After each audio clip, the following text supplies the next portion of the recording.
Okay. Are we already live?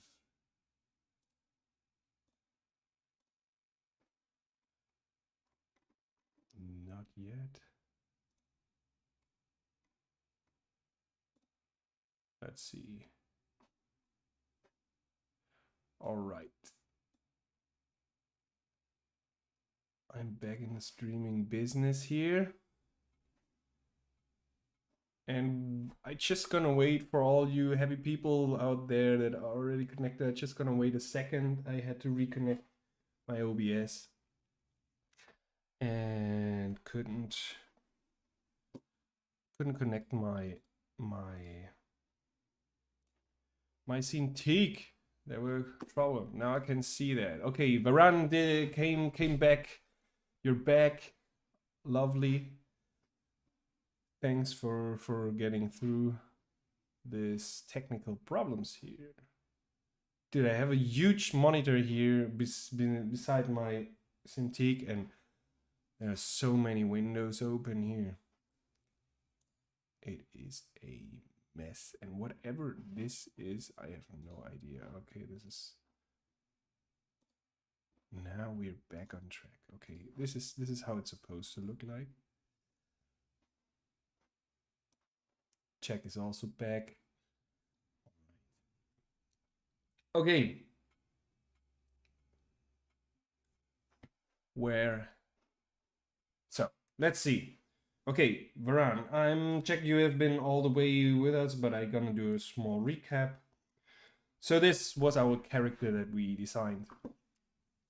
In the first stream of this series, if you want to, this is a season. So we had that character, and I'm doing an animation course. No, I don't know exactly what you mean, but no. I'm not attending any animation courses or give any courses. Like I'm just look up everything I can get on the internet and all kind of insights and making of and whatever, and try to experiment on my own. That's basically the way I'm doing the stuff. So now here is our character reduced to simple shapes, bouncing balls. It's not really looping fluently because I think the last frame already is the first, so don't give too much about the timing here. I just wanted to show you why bouncing balls are pretty helpful and good to know. So then we had yeah, since I was tied to the bed during the weekend with the cold, I still wanted to continue with the animation, as this gave me quite some headache. For those of you who don't know, this was the first run cycle I've ever animated. And the problem on this animation is not really that it's a run cycle, but there are so many secondary animations going on. As you see, the body, the head, and the hands, they all move separately, so they don't bounce at the same time. And then we have this fishing pole up here, which also is quite gave me quite a headache. And I can show you where we finished up last time. And for the sake of the this stream, I thought like I have to advance a little bit so we're not stuck on that, and I hope you're not disappointed. But I'm gonna show you how far I got after we split ways on Friday.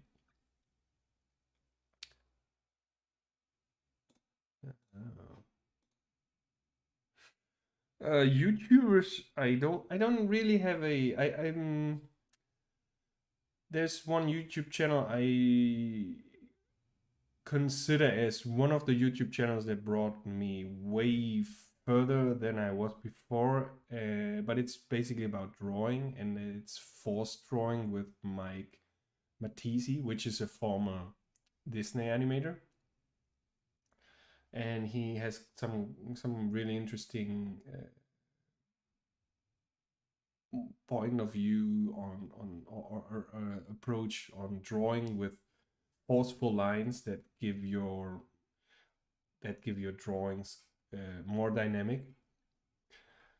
What did I watch to? Well, there's so many.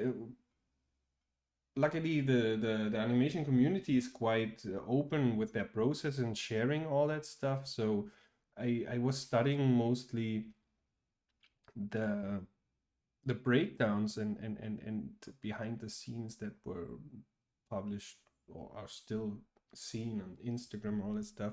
But there's one specific book that I really can recommend, which is the Animator Survival Kit by Richard Williams.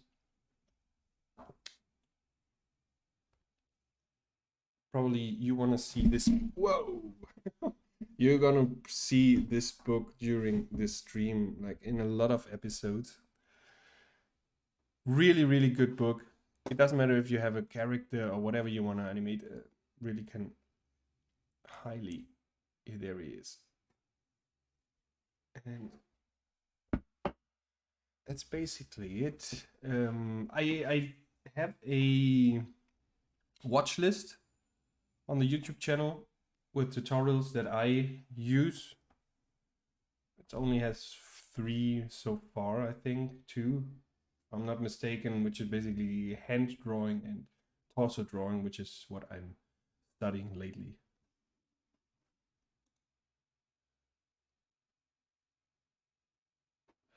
Yeah, and as Jack says, stick around here and just shoot all the questions you have when it comes to animation. So let me show you. Let's continue here. This is where we left off, I think. And I was not really happy with the pole, how it's bouncing, and then here this dot is representing the dollar bill bouncing. So this was not really what I wanted. And as I was lying in bed, I wanted to bring everything on the iPad. So I got away from KRITA. I exported everything that I had so far, I think without the dollar bill and the pole. And then I started on top of that animating the dollar bill and the pole. And here is... Okay, now I first want to show you a style frame. I did this style frame. I was trying out like what the final look actually would be of our animation. And this is a very difficult part always for me, finding the colors. I always tend to use more reddish colors, warm colors. And then I thought, well, I think I started with the dollar bill, and I thought, well, dollar bill is green. Let's start with a green and then work around this green what other colors could work. So I went first into a more greenish area, but didn't like I cannot handle green. Oh yeah, thanks, Jack. Mike Matisi is the guy with the forceful drawing. And I don't know what you're referring to, Varan, with name. Like the book is called Animator's Survival Kit, and Mike Matisi is the drawing instructor, the former Disney animator, who has a great channel. I think they live every Friday. Here in Central Europe, it's in the evening, and yeah, it's for me it was so helpful. So yeah, I was in a more greenish area with the initial style frame. Didn't like it, so I tweaked around a little bit with the hue and the saturation, and well, we already have like kind of purple in here, so I somehow ended up again with more warm colors. But what I found interesting was I always have the black outlines, and I tend to use a certain brush, a pressure sensitive brush. Sorry. And this time I thought, well, why not try something different? So the iPad, I did it in rough animator, the whole animation, and the pressure sensitivity is not that good. So I decided I go with some stroke that is not pressure sensitive. So as well, the tools here somehow got me to the style. And then I thought I always go with a dark outline. Maybe I can try something different. And this is what I got so far. So far is not what I think is gonna be the last version. And I exported a video on the animation. Yeah, there it is. Here on the style frame, you already see some kind of a glow and this is the animation with the style. Still missing the glow, but I'm actually not really finished with the color. I don't like it too much. So this is the animation that you also saw in the intro. And the loop is lagging a little bit, so yeah. Not ready yet, but it's that ready that I won't dedicate too much time now on the stream. Today I wanted to tackle a new one. I love how it looks. Thanks so much, Jake. Yeah, I like the negative, like color-wise, using now white lines and gives it this glowy thing. And I thought, yeah, it's like ghost that works cool, works well, right? So now I'm like, this is the night version of it. I also want to try to get a day version of it and maybe make some kind of a loop. Maybe there's a window out there in the back, and we see the sun and the moon coming up, and we switch from one scene to the other. I basically try to keep every layer separately so I can tweak them. And yeah, let's I will see.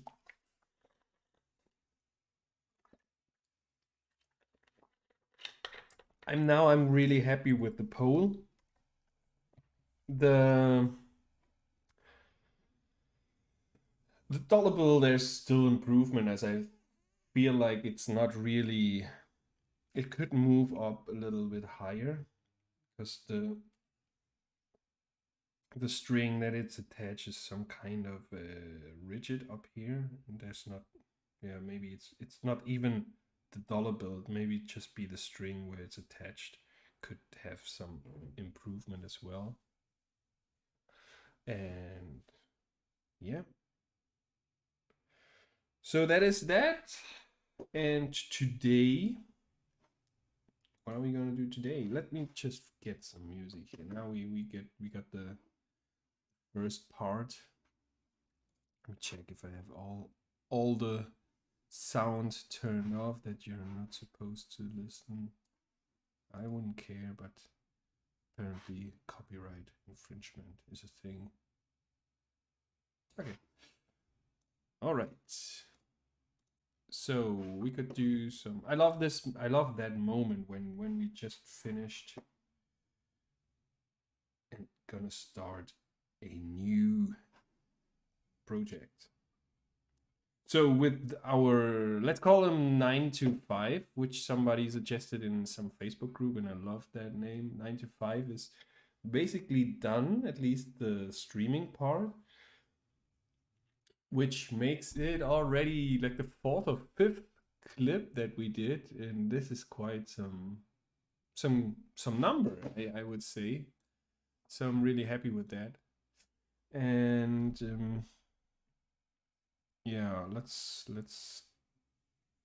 see how we could continue. Now here I'm trying to warm up, and doing so I'm positioning my lines in a certain way. They're really improvised, but I don't want them to be overlapping too much. I think on Mike Matisse's channel was as well such an exercise, and I saw this video on his channel, and basically it was relaxing your mind, just doing forceful lines or fluent lines, just get something on the paper,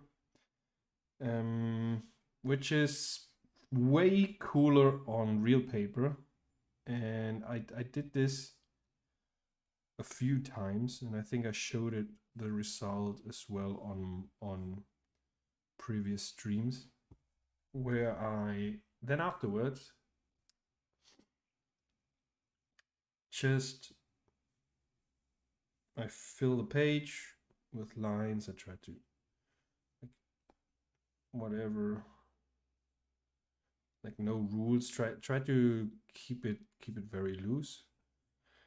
And once I feel like it's quite filled, and on the screen it seems to happen quite fast, then I kind of take a step back and look what came out of this weird loose exercise, and start to add in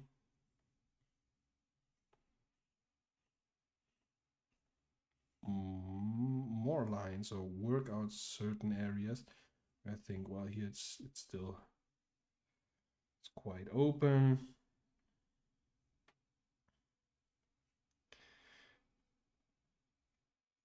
And somehow things emerge, shapes, some kind of line patterns that make me wanna dive in a little bit more and work those lines out, and you get a kind of a abstract thing, which I continue to render.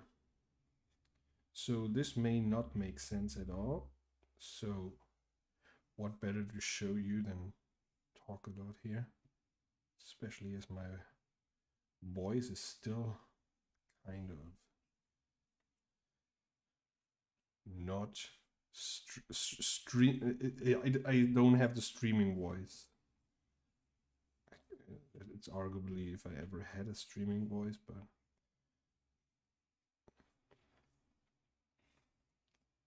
well, sometimes you can, like, when your voice is really shitty. I love it, for example, if I have a hangover, and then I get this very, like, deep voice, and you can hit, like, songs that you, well, I play the guitar, and whenever I have a hangover, those are the days where you want to play Johnny Cash or whatever kind of voice that goes so deep that you never reach those notes. So maybe today is the best streaming day ever, as my voice is completely fucked up. So this, for example, would be a first thing. So what I would do now, normally I go over this with the eraser. Let's keep it real, and let's do this with the eraser. I just go up like so. I'm gonna erase this.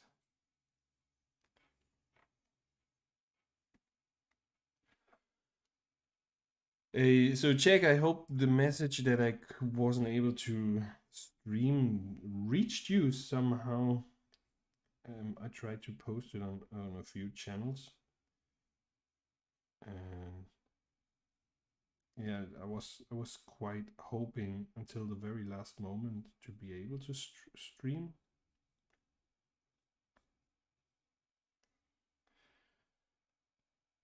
But then decided like it's for the better.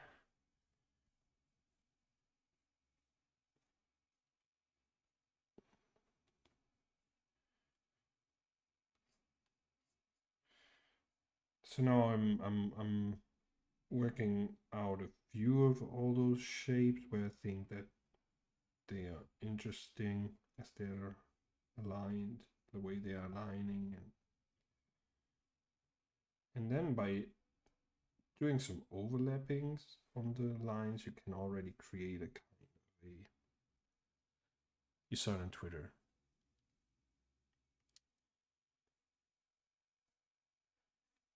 I was worried. I was worried about you, Jack, because I thought, oh man, Jack's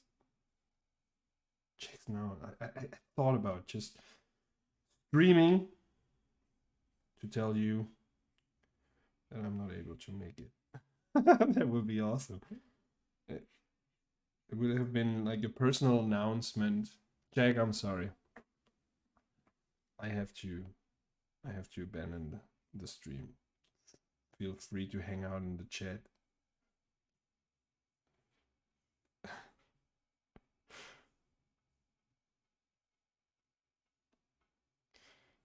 Oh now this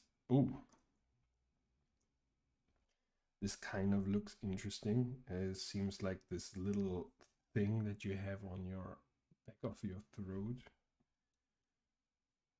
Maybe there's something doable with that, or this is just like a weird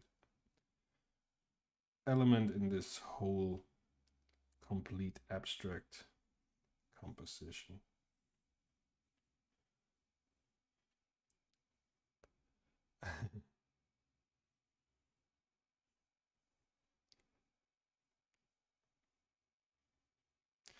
Haven't done one of those in a long time. And on paper, I normally do this all this part with a pencil, and then later on, I'm gonna block things out, shade them with ink.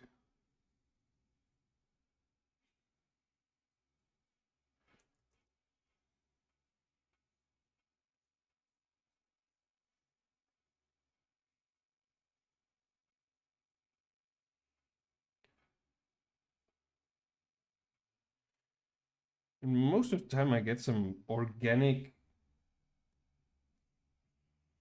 thing,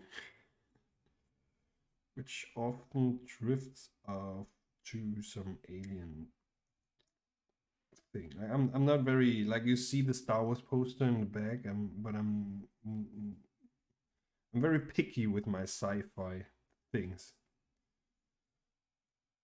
So I wouldn't consider myself as a huge sci-fi geek. But so now it doesn't look any alien like, but it's some organic thing. And now I probably would start to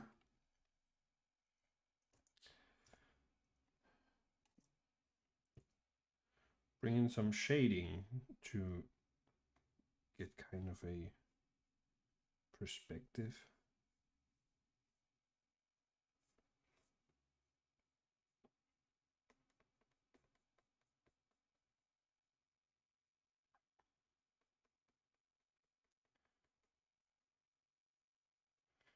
I haven't done a lot drawing these days, so I also very behind my kind of everyday hand drawings.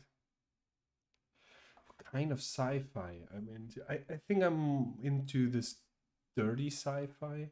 I don't know. I've seen both. Like, Alien is definitely an amazing movie, and I think well, the very first Alien. I'm Here it comes. I don't like any other Alien movie than the first one.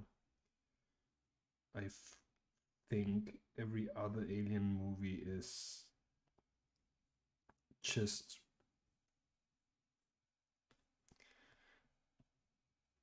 not, I don't know, I like the 70s style with the whole design, which is continued within the others, but I love in the very first one that they had this technical issues, well, this obvious technical issues with the alien itself, where they are forced to just show it so limited and in such a creative form that it's so much better than the other ones. They are basically just action movies, I feel like.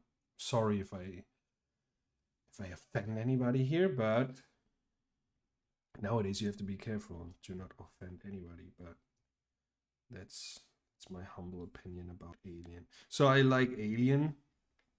I love Star Wars, but I'm one of those guys who sticks with the originals. I don't even like the remakes because I found them completely useless. I loved it that you were able to go again to the cinema to watch the classic Star Wars again on the big screen. That was great, but just putting in some very crappy CGI monsters in the background that don't give no sense to the story. I don't get it. I didn't like those, and not even talk about the new stuff. Like, I'm still watch them to get annoyed.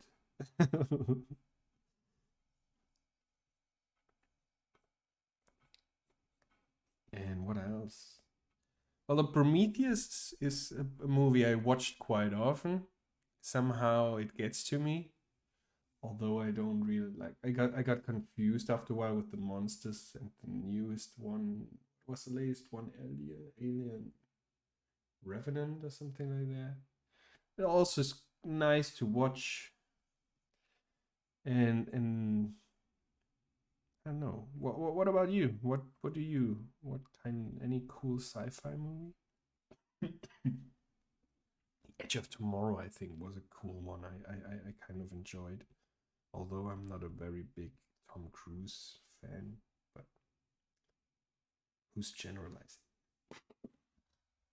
So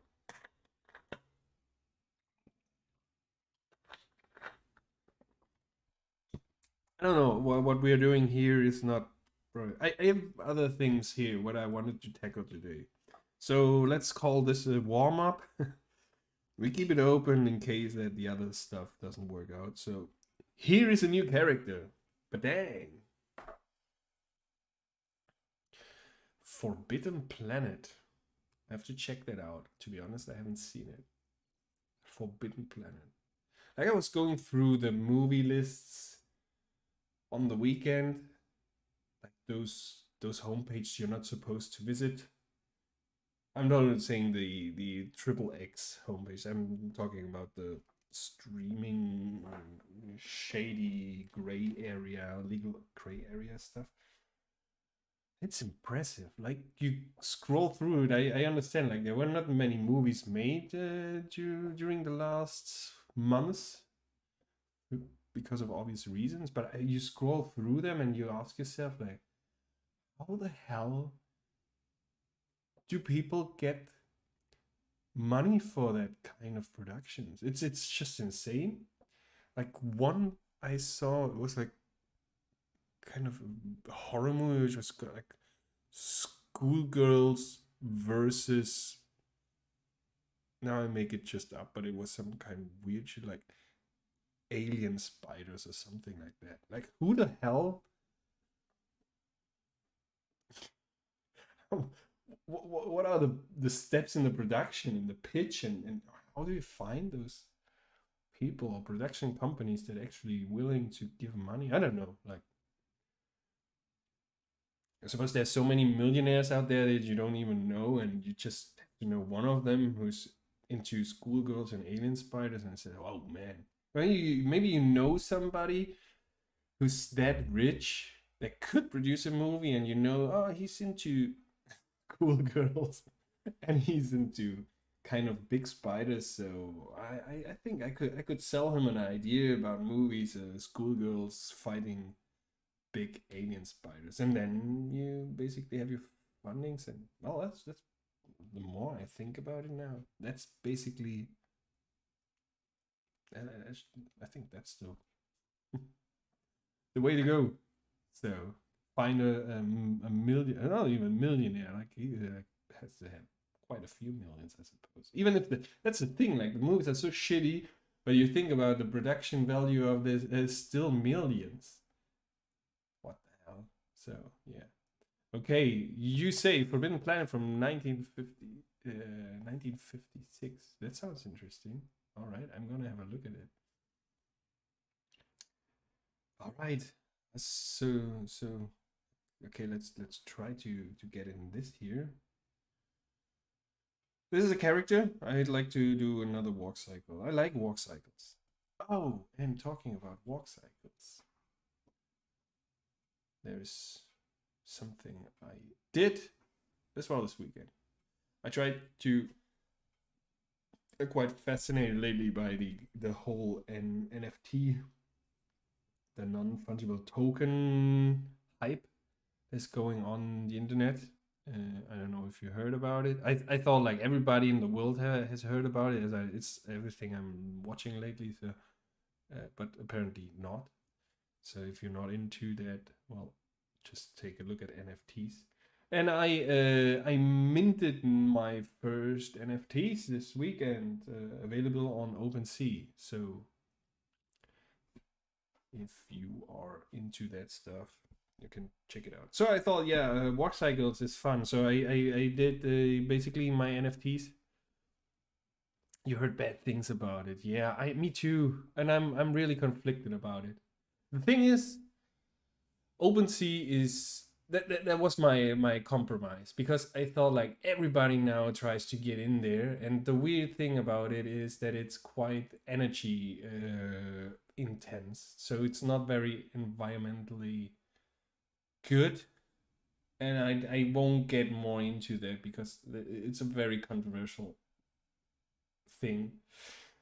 So now people try to get in there like crazy and minting their NFTs, and minting means that this is already like just preparing your artwork to be sold, and minting means that your artwork is included in the blockchain.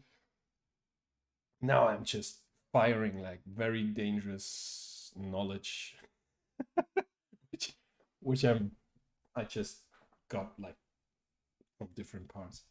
But this is what I understood for so far. So yeah, minting means, well, just getting your artwork in the information or linked to the blockchain already requires quite some high energy, and everybody wants to, or a lot of people want to hop on the train where to sell art online.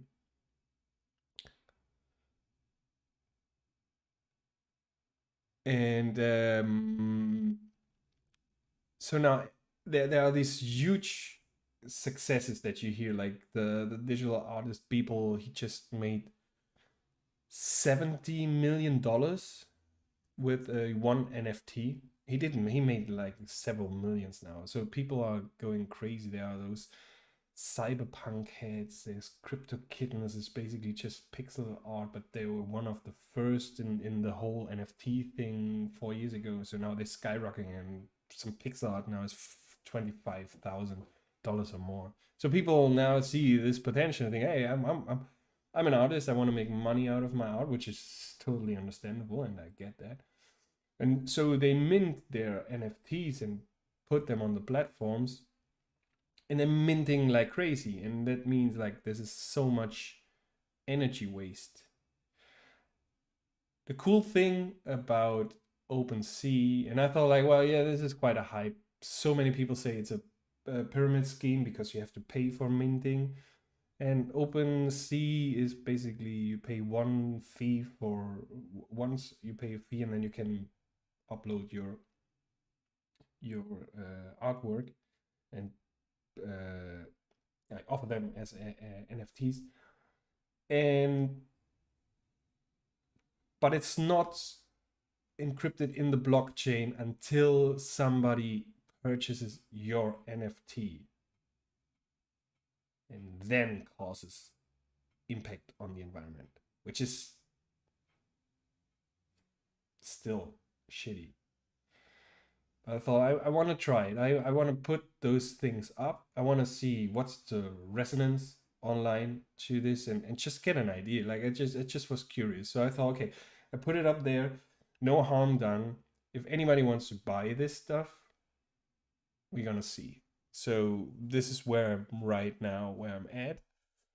And yeah, what is so crazy, like it just divides the art community, and it brought so much hate and anger, which already starts like feeling so bad, because there are the people that are super thriving on the whole NFT thing, and they're just saying, wow, it's the best thing that have ever happened to the art community, which I absolutely not agree, because people that make so much money on that, I think it's not really about art when you treat like a pixel art for 30,000 euros.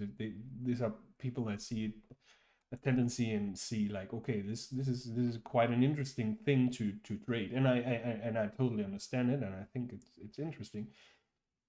But I would separate here from the art lovers. There are definitely people that collect art and see some potential in that, but well, we will see. And also, this is like just the information I gathered during some weeks now. And yeah, what Jack says here now, piracy online skyrocketed and people were quite upset. Yeah, that's the thing. Like, one cool thing about NFTs is like you can encrypt into that blockchain that this is the original art piece.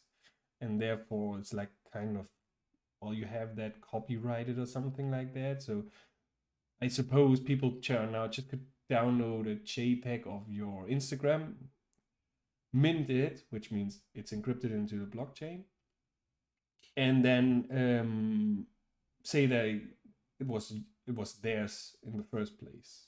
I think that's a big problem. And yeah, I don't know. It's difficult. Like the other day, I had the case that somebody just posted piece of mine on his Instagram account, and without mentioning or something, and that was the first time where I felt like, hey man, what the hell. So I felt this, what you said, like people are getting quite upset, and I can imagine like when your piece is not only posted on somebody's Instagram but actually makes thousands of dollars with your piece, that so you're supposed to get that money but you don't even get it because it was just stolen from you. Well, I can imagine that really sucks. So I don't know. Yeah, I right now I'm really um, well, I'm monitoring it and looking where this is all going. And a lot of people said like, yeah, this is obviously a bubble. It's gonna burst, but NFTs seem like a very huge area where there's so much potential. And once the bubble exploded, it's quite possible that then afterwards you basically see the real potential behind it. So yeah. So let's stay in our happy place. Well, but just I thought, if there is anybody into NFTs and whatsoever, I got one. I got a few. It's not quite. It's not right yet, and a lot of people complain about the whole cryptocurrency on itself, which is based on energy consumption and higher and higher and higher. But I'm not an expert. I'm really not the one. So here comes the disclaimer. Don't listen to me, and I probably did a bad thing there. Let's just animate here. So this character here, we need a name. We definitely need a name here. I want to animate another walk cycle, and I think it's gonna be normal walk cycle. But we have a new thing here which I'm never done, and that's the perspective of it. I only did walk cycles from the side.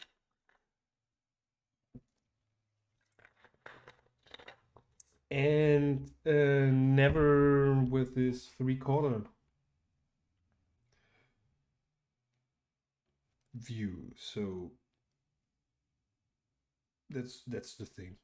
And when I illustrated a character, I continue and say, well, I don't gonna animate that. So let's put in more details.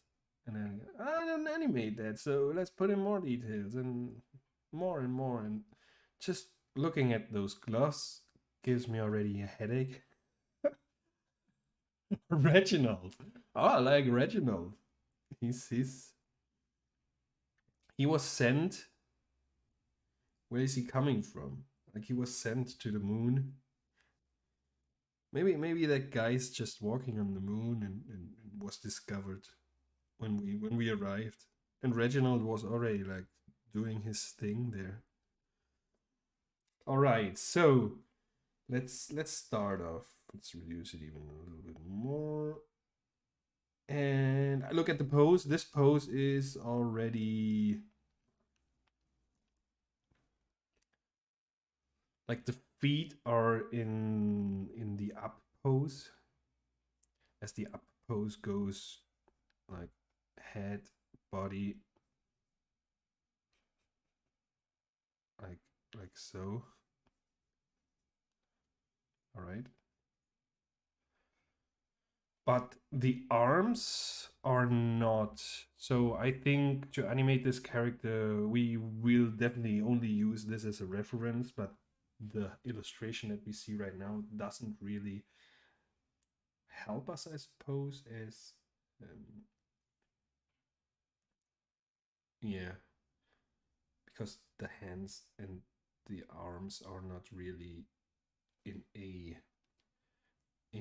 a definite pose. So all right, so now let me explain you my thinking, how I'm gonna go with this. I see basic shapes.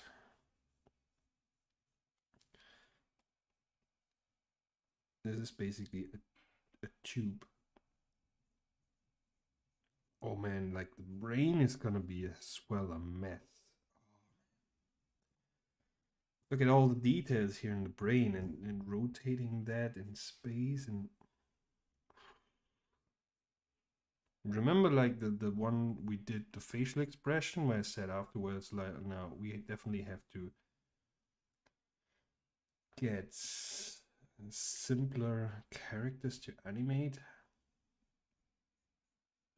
Well, duh. And now I'm trying to think about this shape separately and this one. And I'm gonna tell you why. Because I want to rotate them counterwise. Because whenever this leg comes up, the shape here will rotate to the front, like so. This, okay. And counterwise, like this is actually this part, so this would be like the second one. When this one rotates this way, this one rotates against it. All right. So whenever my feet reach to the front here, which the hip is gonna follow, so it's gonna rotate as indicated with the arrows here. This part goes down as the arm, as you already see here, is in the back.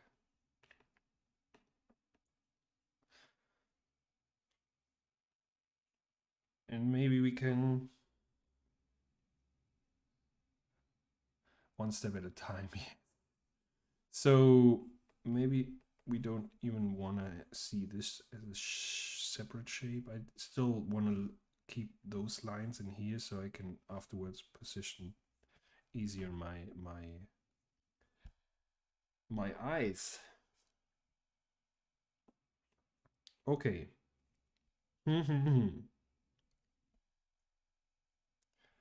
That said, we want to first define our 4 poses that we're gonna need for our walk cycle.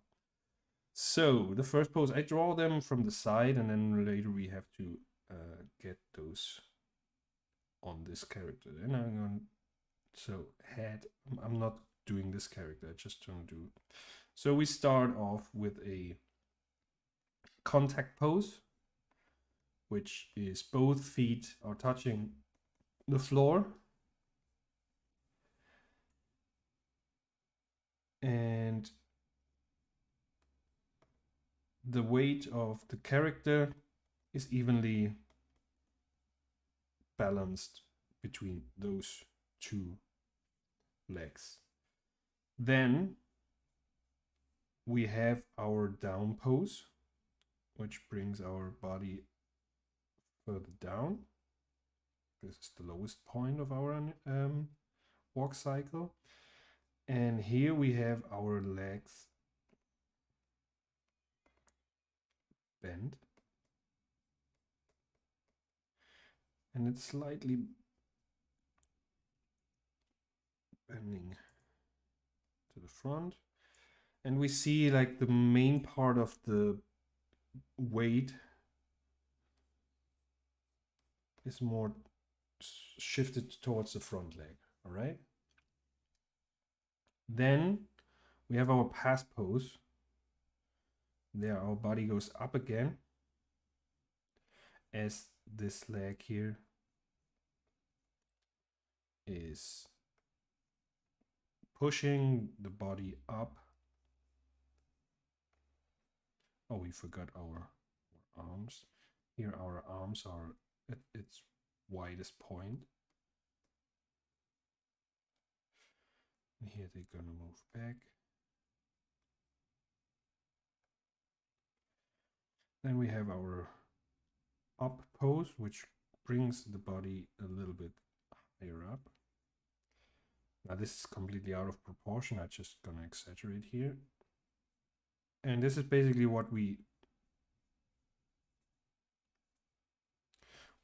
have here in our character. So he has this, he's pushing up the body. And then afterwards we have again our contact pose.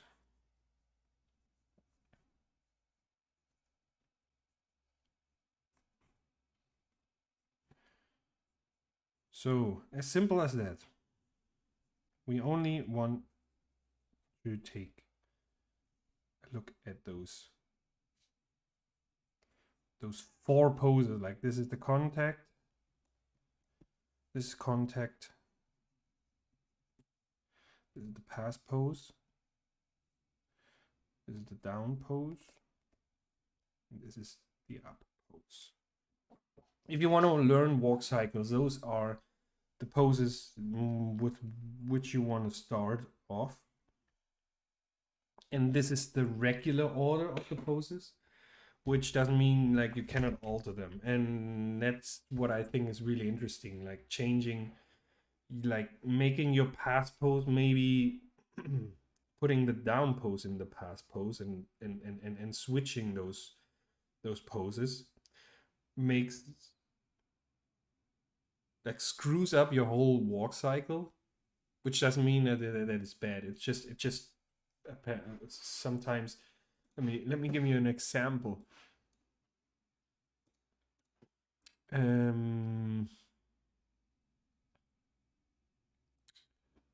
What could I show you here?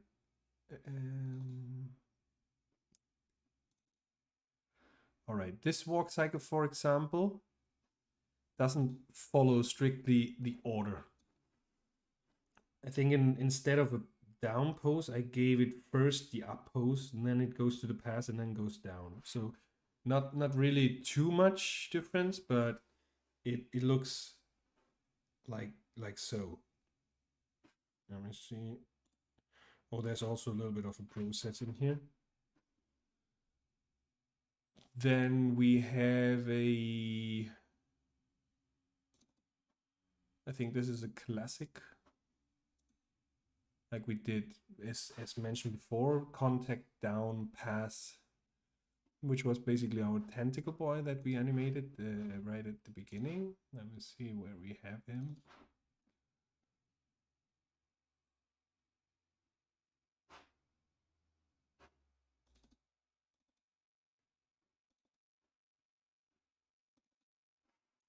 This one is classic order of those 4 poses. I don't know, do I have both of them open? No. I don't know if you can see the difference, but obviously they're both walking differently. And one reason is because the order of those poses are different. So I highly recommend just get into those 4 poses, study them, know them by heart. It's just 4 poses. What you have to look at are the legs, the arms, and the height of the body. Get them in your system. That's how I did it. I just repeatedly did this simple animation with stick figures. So I didn't have to rethink about what comes now, what pose. No, I just from contact down, pass up. And then once I had them in my system, I build on that. I build on the stick figures and then try out weird things like switching the poses, or like there's so many different possibilities with the walk cycles that you I think you're never gonna try all of them. And that's why I think walk cycles are so much fun, because you can do so much different stuff. Okay, now let's see. We wanna start off with our get completely rid of this, what we've done so far, okay? And I'm losing this one as well. I am going to do just our tube.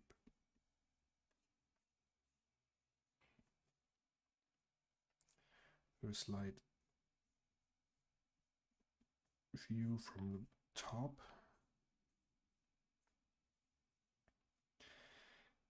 And say this is the hip. Let me see if I can, yeah, maybe we can say like at half of the body there is the shoulders. Half of this is probably the mouth. So half is like here. This is our shoulders. And here is the area that we, let's say the hips are attached. So we want to rotate that counterwise to that, all right? All right. So now what I want to do is start with our contact pose. All right, so now we're going to start very, very basic here and go bit by bit, building on that, all right? So if we want his right, this side leg to the front, he's gonna be twisted his hip to the front. Let me see about the legs. They are not too long, like so. And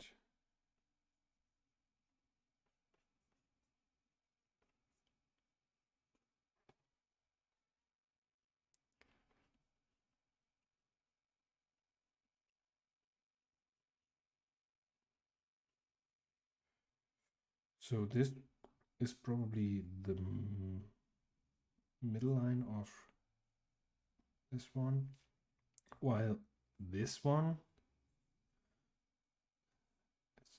let's treat this as a whole. Yeah.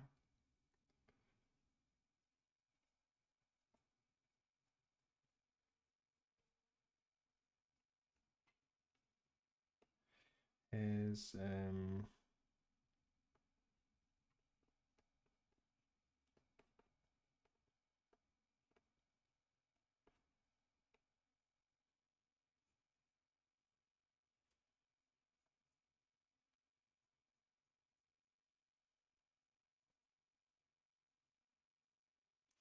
I'll block those hands just.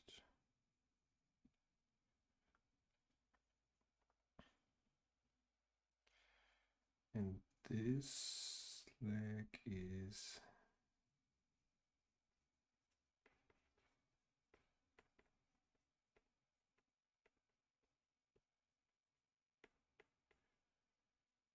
I'm already struggling with the perspective here.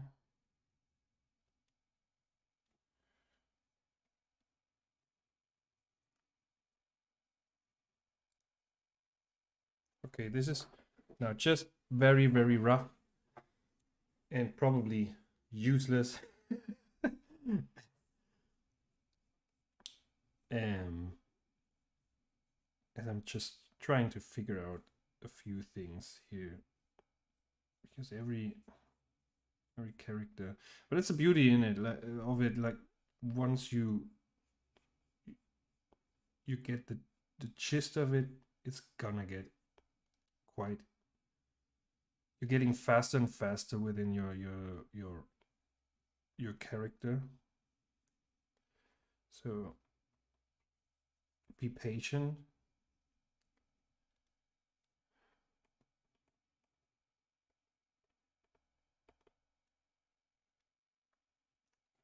Now he's twisting quite a lot. I think that may be even exaggerated.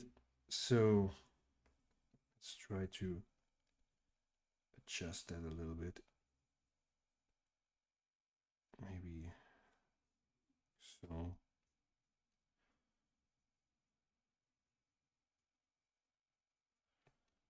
And let's bring this arm.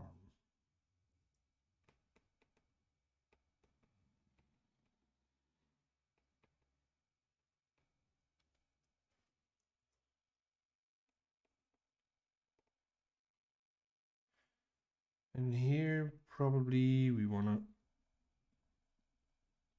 have our silhouette in mind.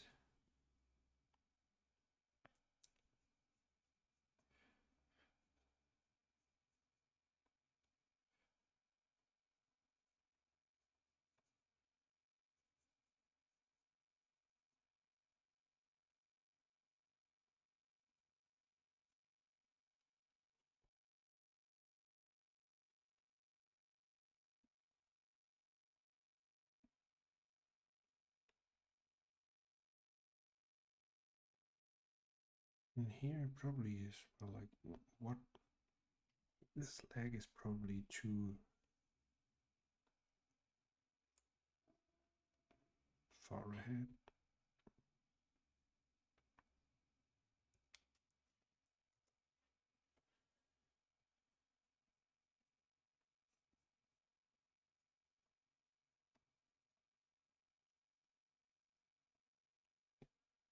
So don't get scared at the beginning. You're not supposed to draw like, well, I'm not able, and I haven't seen anybody like really doing this kind of directly drawing in at that point a perfect render of your character. This is, now we just wanna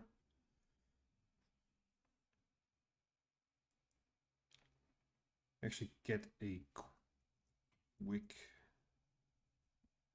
feeling of the walk.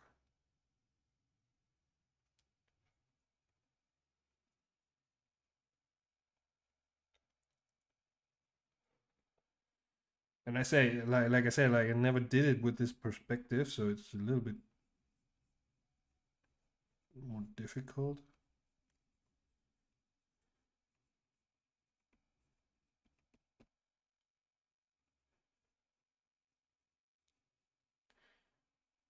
And probably if I toggle on the character, this is already kind of off from the character, but doesn't matter. Like we can build on that afterwards. So this is our back foot here. Select. So okay. So as I said, we want to have those two volumes rotate counterwise, right? And now the next step is actually not going to the down pose. No, but I want to define now the other contact pose. When you do stick figures, you can let me see if we can use that. When you do stick figures, you can really loop already with just those 4 poses. Let me get rid of that one. Because you don't really have perspective with or volumes. You don't know which one is the leg in the front and in the back, so it doesn't matter. It really loops easily. Let me see. Here we have this one. This is down. We don't get any keyframes here, right? Okay, why is that? Keyboard sabotaging.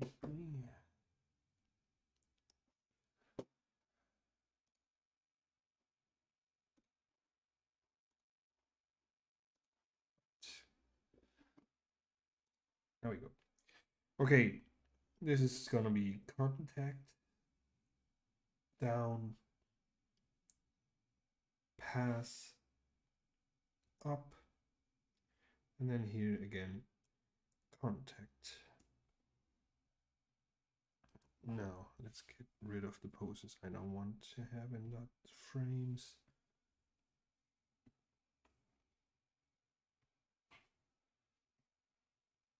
This is now just to show you how easy you can start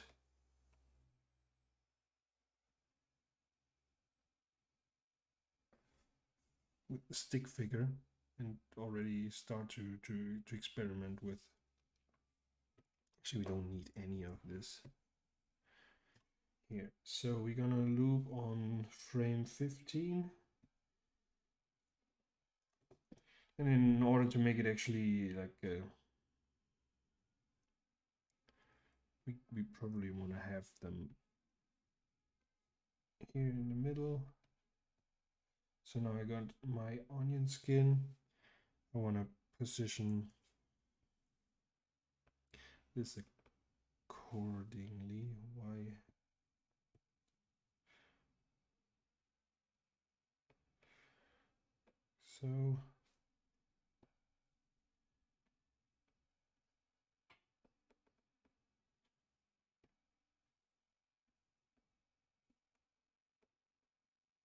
So all right. So you can loop with just 4 drawings. You have a perfectly fine basic walk cycle. And now you can just do whatever you want with that. Not whatever you want, but you just can start to play around with it. And that is definitely what I recommend you to do. Do those animations like over and over again. You don't even have to spend months. Just do 3 or 4 a day, and you see after a few days you already have it in it.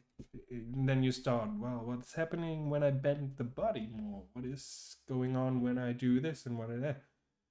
It does not really need much work to get started here. All right, so this is a very cool first step, not being overwhelmed with everything. Oh, it's so crazy, and this is all. You don't need nothing else to start. And then like pick your challenges. Like now you see, even I have quite some experience already with the walk cycles. Now I tweak the perspective, and it's suddenly, oh, a new kind of animal. All right, so that definitely is a good way to improve. Now what I wanted to say, like I don't go from one pose and then I draw the next pose and then I know, no, I want this pose, and this pose as it loops is the same pose as here.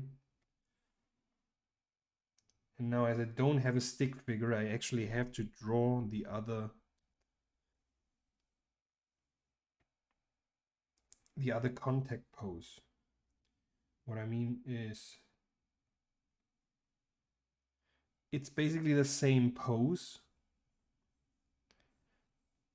but on the other side. And let me show you. Now,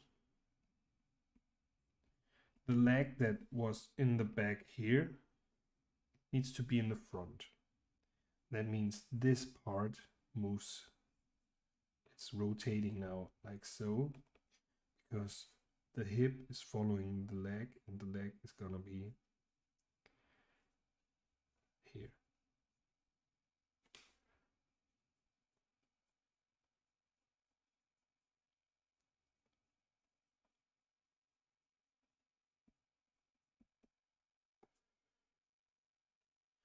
And please feel free to give me advice if you see something that's off, or you feel, or you have a question whatsoever. I love to engage with you all and resolve problems and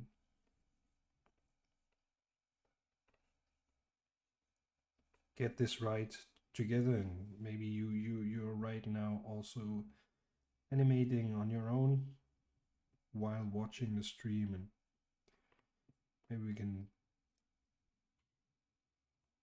let me see. Sorry, I've just got, this looks weirdly off. Probably.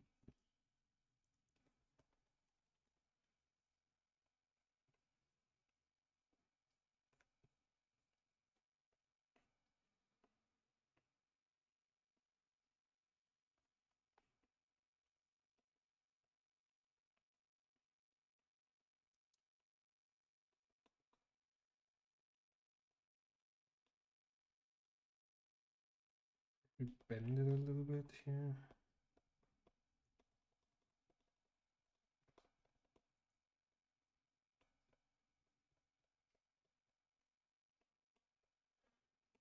This one is definitely straight up here, stretched. This one in the back. And I'm now with this. Jacob, I'm using a Cintiq 16-inch on the desktop, and whenever I can, I work on my iPad, which is a like smallest version of the iPad Pro. So I have to.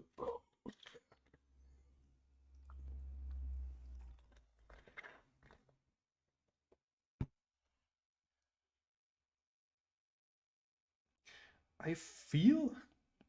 No, let's try something here. I have the feeling that we could actually. That would alter the style of his walk quite a bit, I would say. Just watching it at the pose as I'm trying to.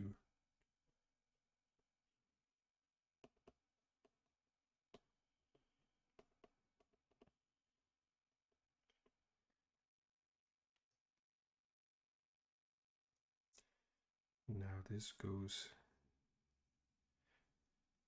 as this turns that way, this will turn this way, as now our, let's say, our shoulders coming to the front. And so our eyes now are here. So this is the shoulder.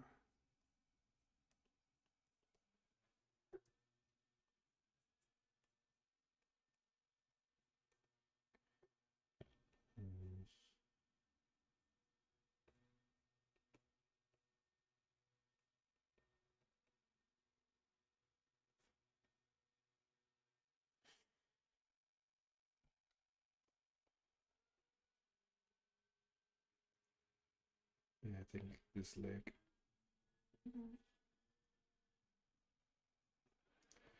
Gonna get it as before.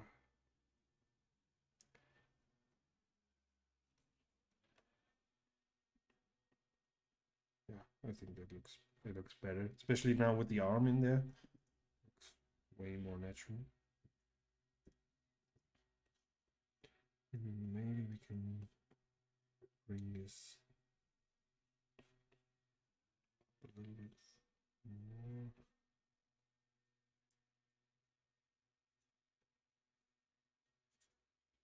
Sorry for my messy drawing. Sometimes it's a little bit difficult to. I try not to erase anything. I just keep on with the flow and the image I have in my head. I want to rotate the fist a little bit.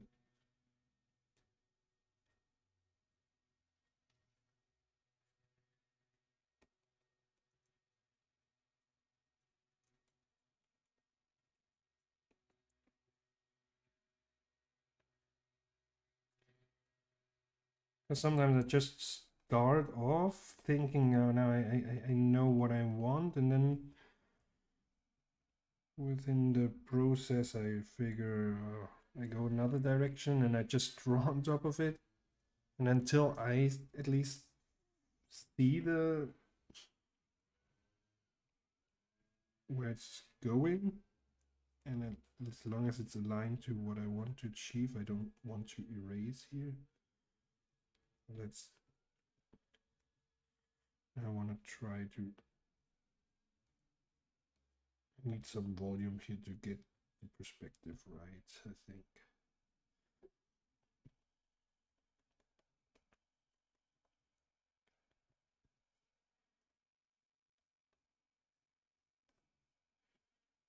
See, I want this like here.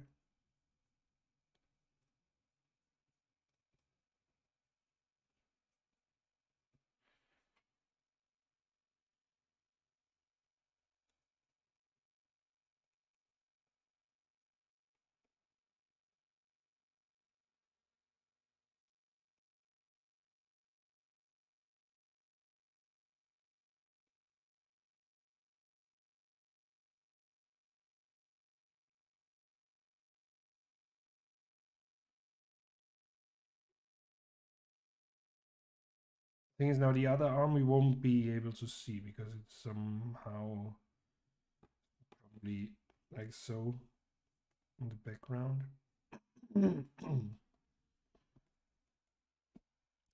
Are you still with me? Can you still read the drawing here? I'm still not really happy with where the arm is going, but let's see. So now we have this pose. I like that one.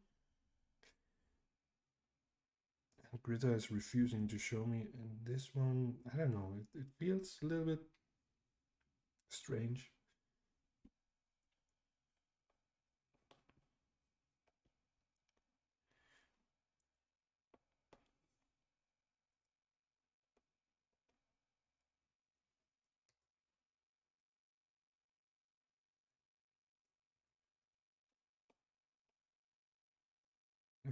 I feel kind of I want to get those poses right because those poses already determine quite well the style of how he walks. Sorry, that cold is still.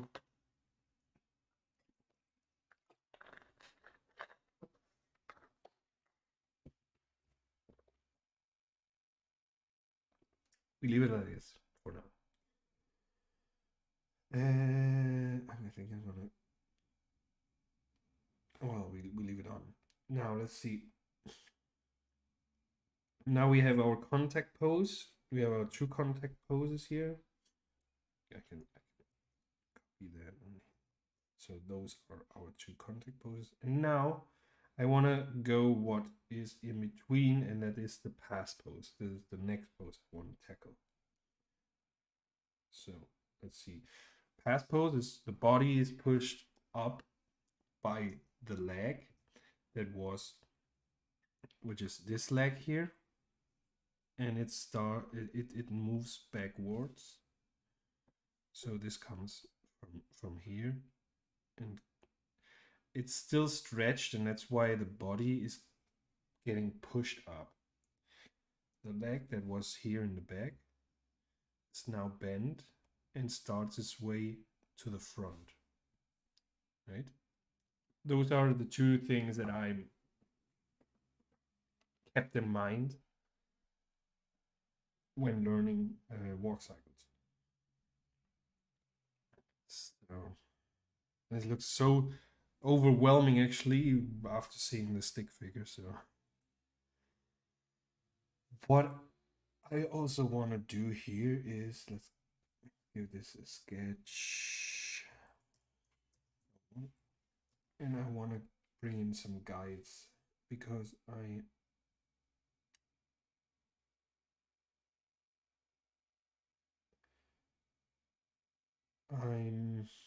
want to draw in the guides where my feet will travel along, and then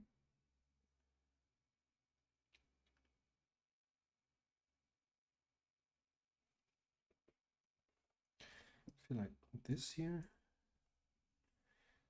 needs to get more.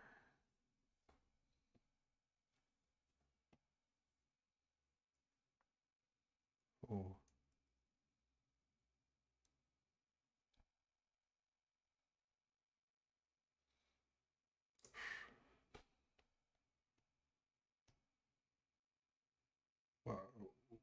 What?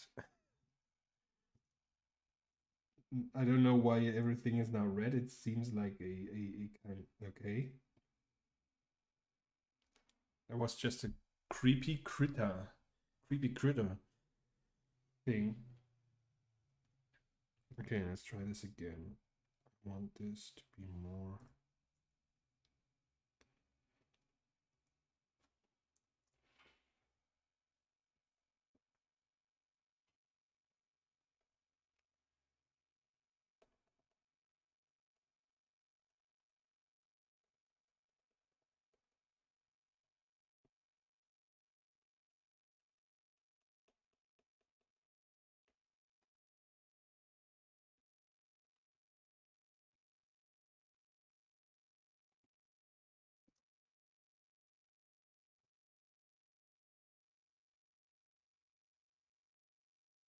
So now let's see guides. Where's the colors? Color.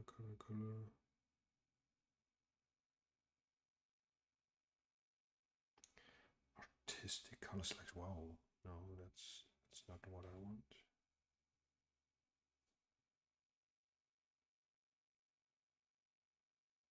Small. Whatever. Okay, so this is our position, the leg here, and this is, say, number 2. So this is the path our front leg is traveling along, and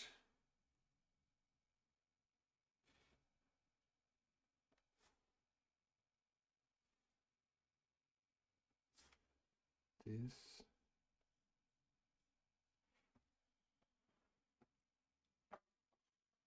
Does that make sense perspective wise? Let's try to check out our Actually, we don't see that much perspective here. Here's quite plain, so let's ignore that. Okay. So this is our guide layer. And now I want to break it down. Like this is my contacts here. I'm gonna need a pass here. I need it down here. And a up here. So I'm just putting the spacing where my legs are. So let's put this on down here. Pass down up. This may make more sense after a while. Okay.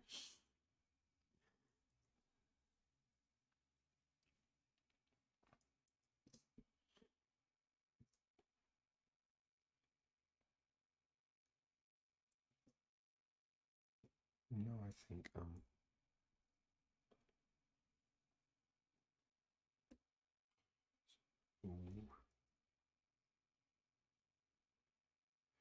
so align this a little bit more with my guide here.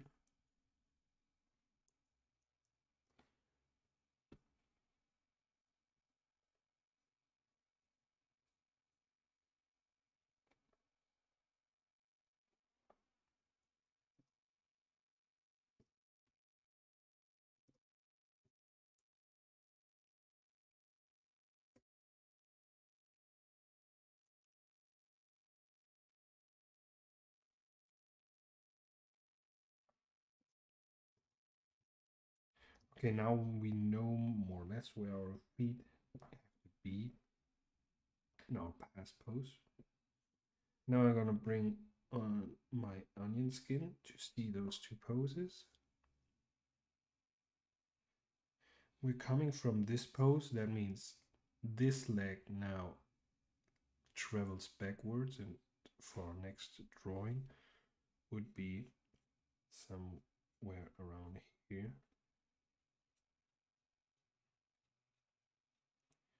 See how we draw that in perspective.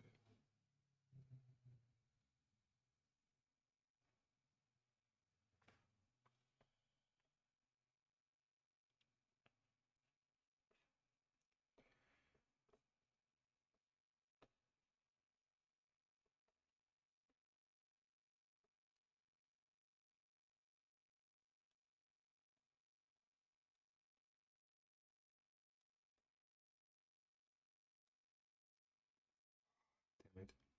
Drawing on the guide layer here.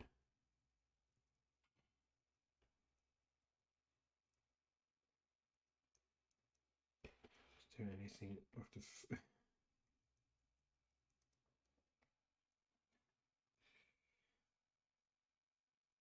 so this goes straight up, this leg.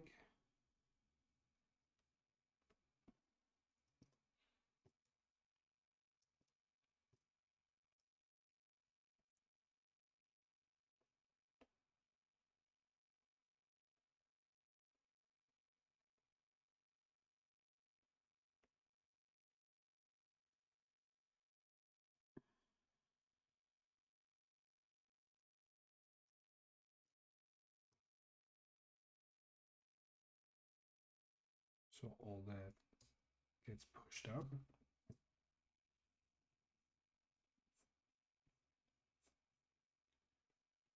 I'm drawing my guides here.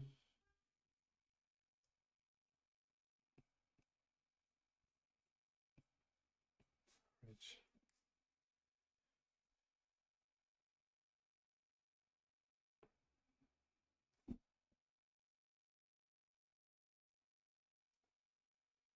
okay, now this middle line is traveling. As we start to rotate this way,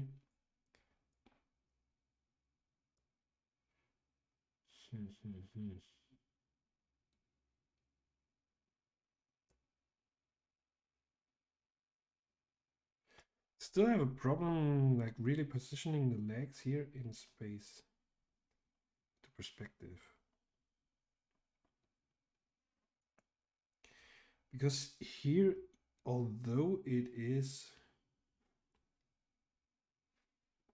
like the hip is rotated towards the front on this side, I don't see it here, so I'm wondering if I have to push this a little bit more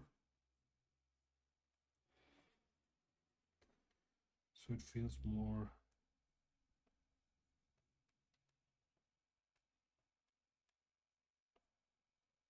We will see. We will try.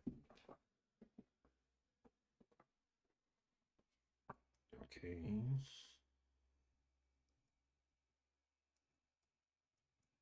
Now you can already see how it's traveling here.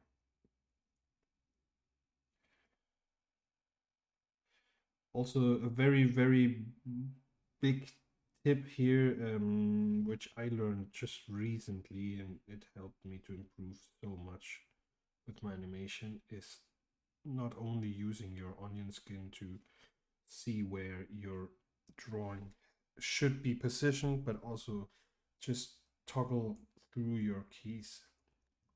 Put next keyframe, previous keyframe on any shortcut. That makes it easy for you to toggle through. So now looking at that leg, that looks kind of all right.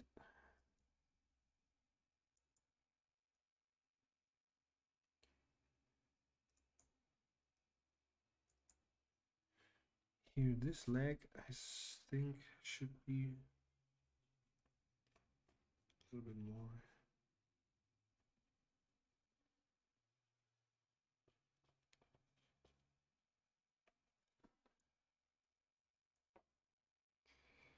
So now this leg would be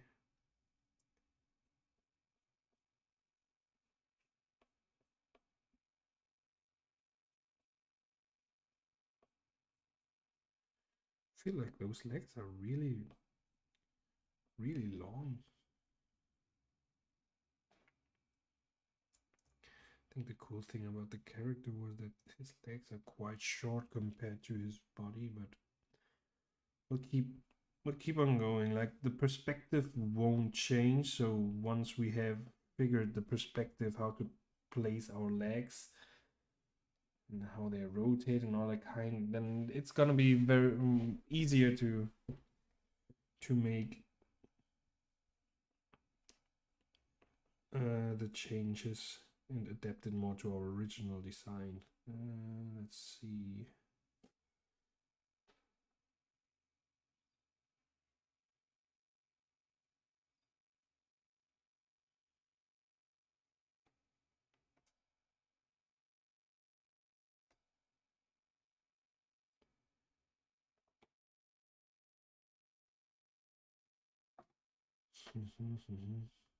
I'm very having here. For me now, the biggest challenge is actually to nail the perspective. This is not even like the volume should be here right now. I really want to know which lines are overlapping which way, what volume is in front of which volume, so I can afterwards easily tweak. I draw in those lines to make it easier to see the volume.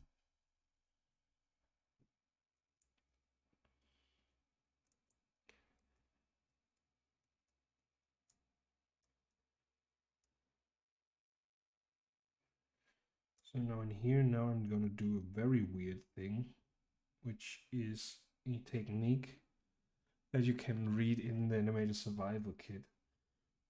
A normal in between this pose of the arm. Let's look at that arm. And this arm would be probably kind of so. Looks alright, right? But a really cool thing is, and that's one of the great things about animation, is sometimes the things look more appealing when they're not realistic. And one way to achieve it is call Richard Williams from the Animator Survival Kit, calls it breaking the joints. And what I want to do now, I want to break the arm. Break his arm.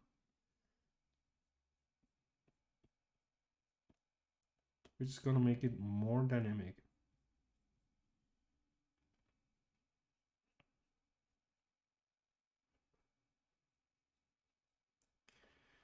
And I also have to check out how weird we're gonna break it. Therefore, we need the perspective to be right.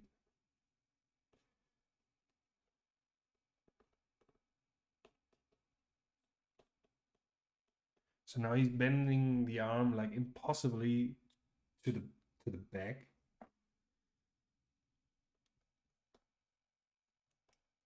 So if you saw this drawing, you would say like, what the, this is not good.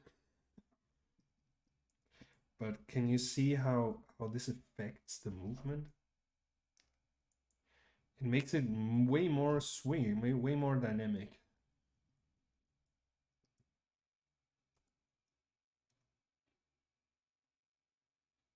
Okay, this is not like we cannot loop from but that is something I think really helps the I like that effect. Ouch. Yeah. Sometimes you have to maybe when getting more into details and all stuff, you may find yourself and see like you overdid it, but well, you can always.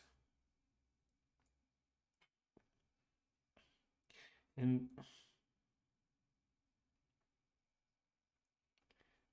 for now it doesn't make much sense, but like this is not an ordinary guy. It's not Armstrong here walking on the moon. Now this is kind of a weird creature, and I think we should embrace that. And so this may not gonna be your classic walk cycle, but here's well. Look at this example that I showed you before. The cowboy when he walks. Where is he, cowboy?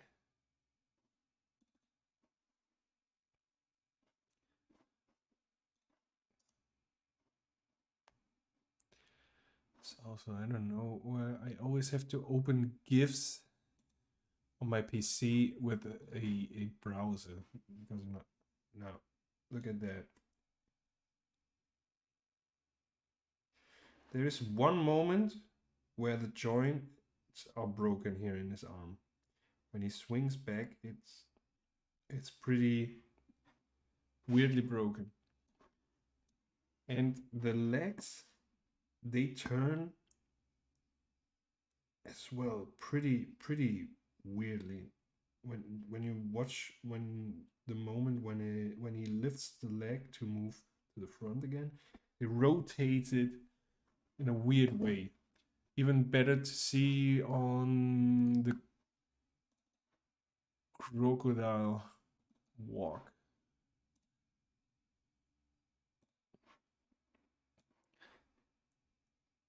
Check out how the leg is, or the foot is twisting, and I like that quite a lot.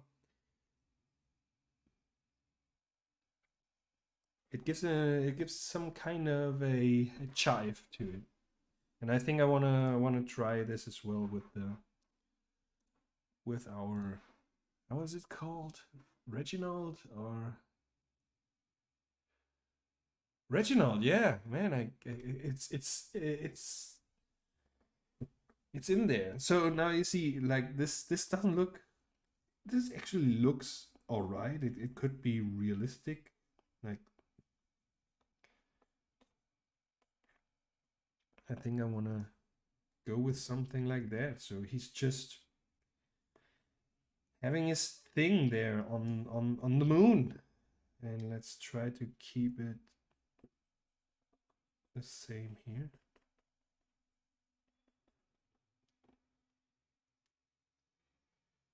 So let's see. Oh man, this is.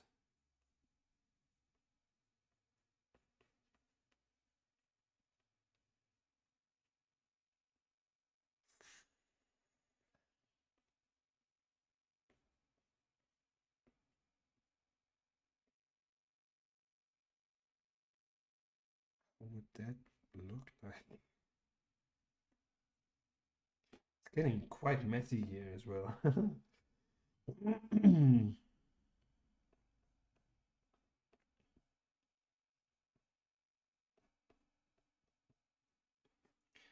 Not sure if it would as well. Now the perspective gets in the way of my muscle memory of how to draw those feet at that point when we are looking straight frontal on them.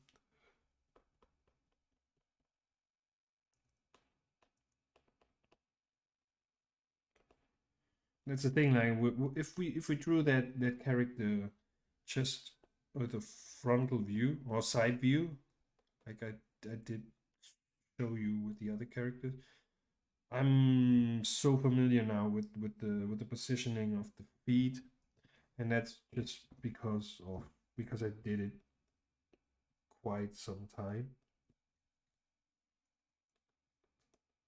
So it's quite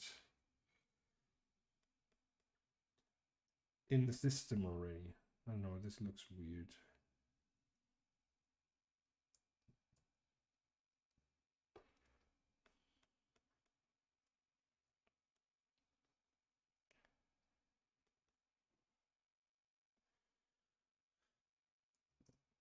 Those are those weird poses that you actually, if you don't focus on them, you're probably never gonna see in the end result.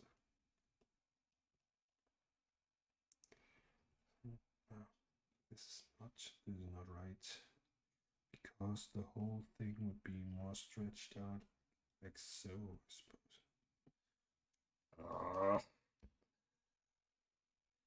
I don't know. Then the silhouette is not reading or readable, like, because then the leg would be behind here.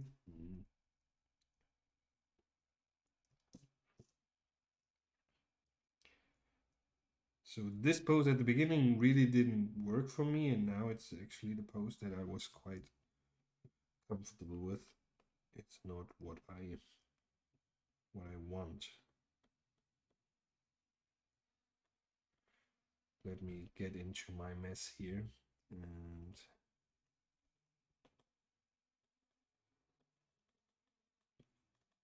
try out some things. So now it comes out leg first, it's getting away from us perspective wise, and this, like the, how do you call it, the calf.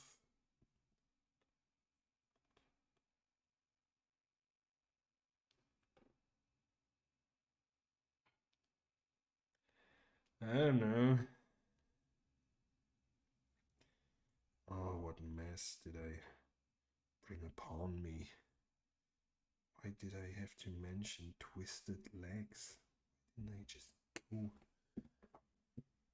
regular, simple walk cycle?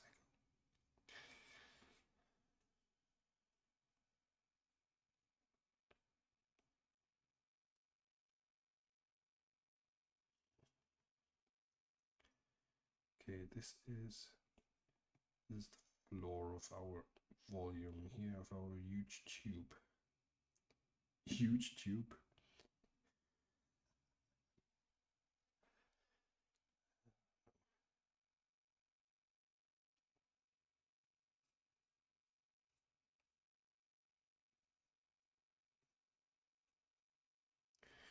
So the other leg would probably, if this is the front leg, this is the back leg.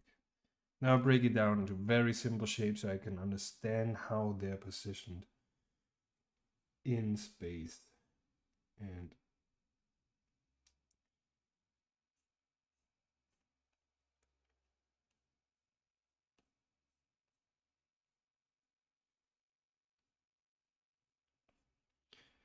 so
this is messing with me.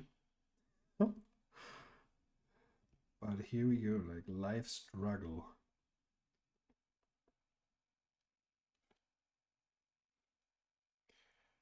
But would be the first stream where we go through this without any struggle. And isn't it that with once you feel you're outside of your comfort zone, you start learning? I don't get it, man. I really don't get it.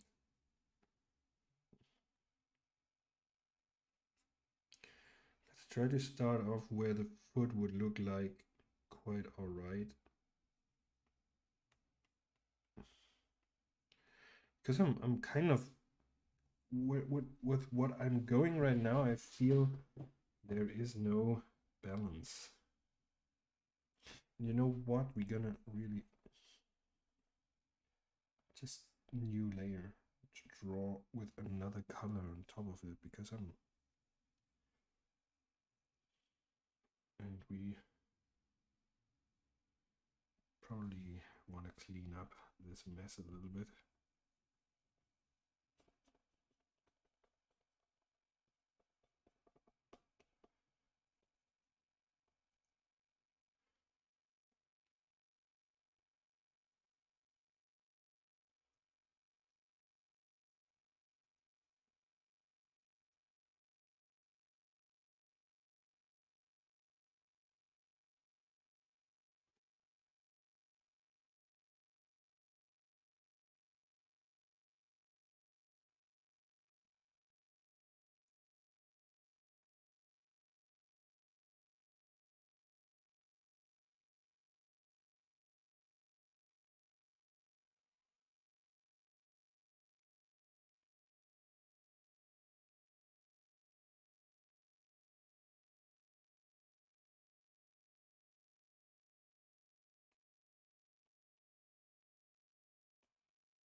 Well, I don't know why I lift the heel. The heel is not supposed to be lifted, so okay.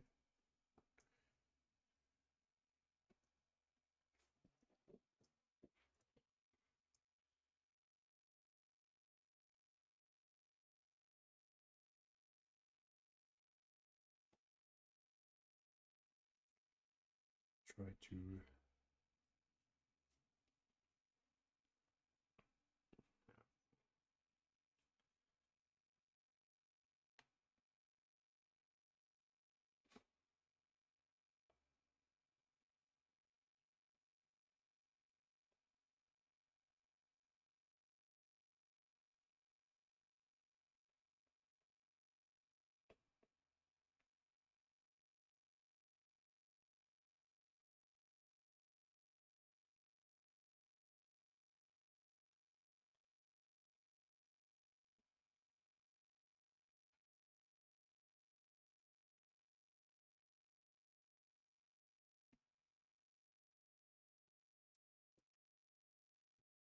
Okay.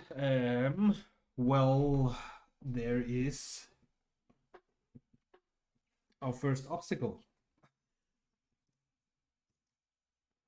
I'm just laughing. Like, we didn't.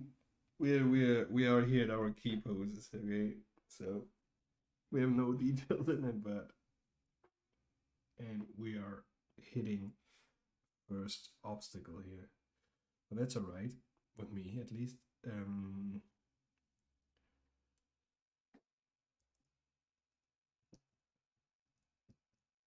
Maybe if we play around with.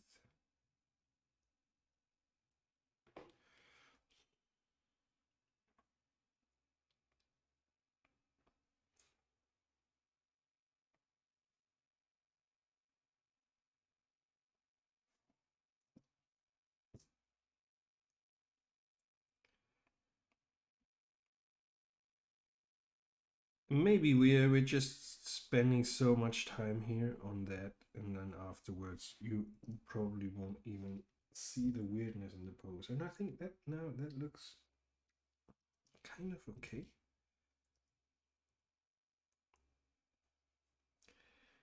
And I'm really looking at the bigger picture here. If this was an illustration and this is our only frame, I probably won't say this is looking okay. But in the animation, I oh.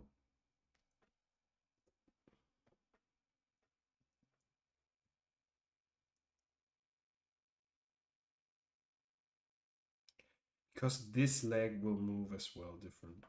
This leg will also be turned.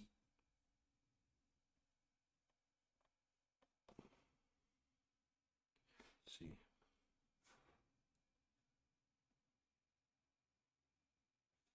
Nah. Where are we? Okay. I'm gonna draw this again on this separate layer.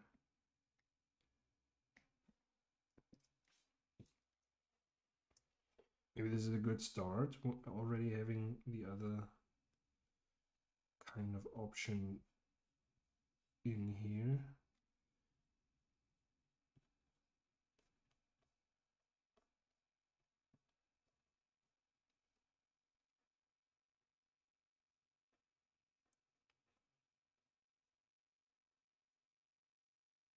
Let's see. Just do weird stuff.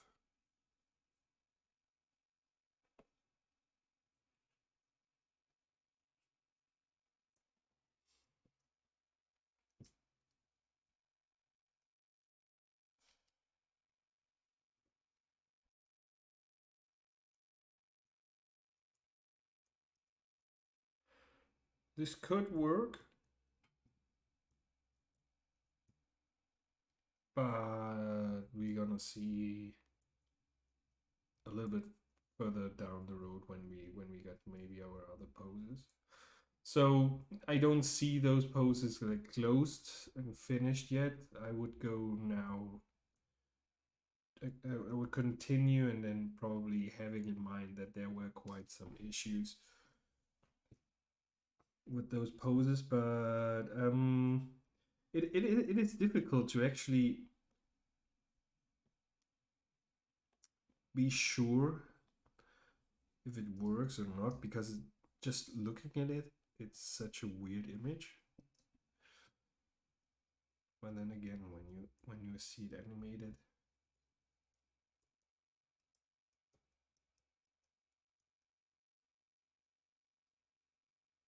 hmm,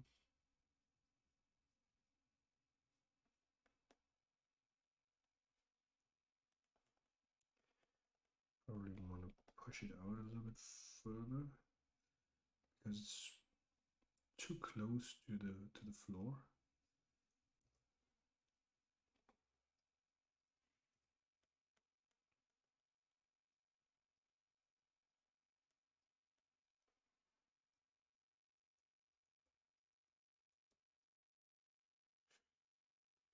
Well, we'll see. But anyways, it's 4 o'clock. I would love to just do this the whole day. To be able to do this the whole day. Maybe some of you don't know, but there is actually a way to make a little money with the streaming, but therefore you definitely need like, subscribes, and all that hustle. So the more likes we get, the more subscribers we get, the more time we're gonna be able to spend during the day on doing the fun stuff. So if you like what you see, just consider subscribing, liking, commenting, whatever other options there are nowadays in the whole World Wide Web. You probably know them. So yeah, thanks so much for your time and participating today. And new challenge here. It won't be easy. I'm positive, but I'm also really positive that it's gonna turn out as everything we've done so far. It turns out great. If you are interested in the other stuff that we have done so far, it's not all on published yet, but check out Started Frame 1 on Instagram, where you see my work in general and lately the work that we are doing on the stream. So thanks so much. It's been a pleasure as always. I love this. Have a great day, and next time we're gonna be streaming at Friday, 2 p.m. Central European Time. If you have any suggestions, questions whatsoever, feel free to reach out to me on whichever channel you choose. And thank you. Have a great day, and see you next time. Bye.